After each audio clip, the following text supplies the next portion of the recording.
ఈ ఉగాది సందర్భంగా మిమ్మల్ని అందరినీ కోరుతున్నా, ఇప్పుడు హార్డ్ వర్క్ కాదు, స్మార్ట్ వర్క్ అవసరం. ఆ విషయంలో మీ అందరిలో క్లారిటీ రావాల్సిన అవసరం ఉంది.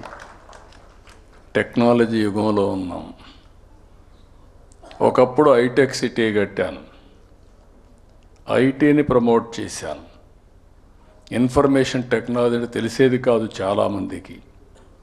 చాలామంది ఐటీ అంటే తిండి పెడుతుందా అని అడిగారు. నేను సెల్ ఫోన్లు ప్రమోట్ చేశాను. చైనాలో సెల్ ఫోన్లు పెరుగుతున్నాయి, ఎక్కడ పోయినా కూడా సెల్ ఫోన్లు వాడుతున్నారు. మన దేశం టెక్నాలజీలు వెనకబడిపోతున్నామని చెప్పి మాట్లాడితే సెల్ ఫోన్ తిండి పెడుతుందని మాట్లాడారు. ఈరోజు నేను గర్వంగా చెప్పగలుగుతున్నా, సెల్ ఫోన్ లేకపోతే ఎవ్వరూ కదిలే పరిస్థితులు లేవు.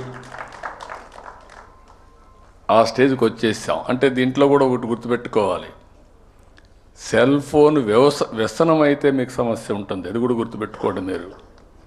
మన పిల్లలకు కూడా సెల్ ఫోన్ ఒక వ్యసనంగా మారితే మాత్రం చాలా సమస్యలు వస్తాయి. సెల్ ఫోన్ని ఒక ఆయుధంగా ఉపయోగించుకుంటే మీ జీవితాల్లో వెలుగు వస్తుంది, మీ జీవితాలు చాలా మార్పు వస్తుంది. ఈ విషయం గుర్తుపెట్టుకోవాలి. మీరు ఎక్కడుంటే అక్కడే ఆఫీస్. మీరు ఏ పని చేయాలన్నా ఒక్క సెల్ ఫోన్ ఉంటే, మీరు ఇప్పుడు బయలుదేరి హోటల్కి పోవాలంటే ఇక్కడి నుంచి బుక్ చేసుకొని అక్కడికి పోయి భోంచేసి వెళ్ళొచ్చు.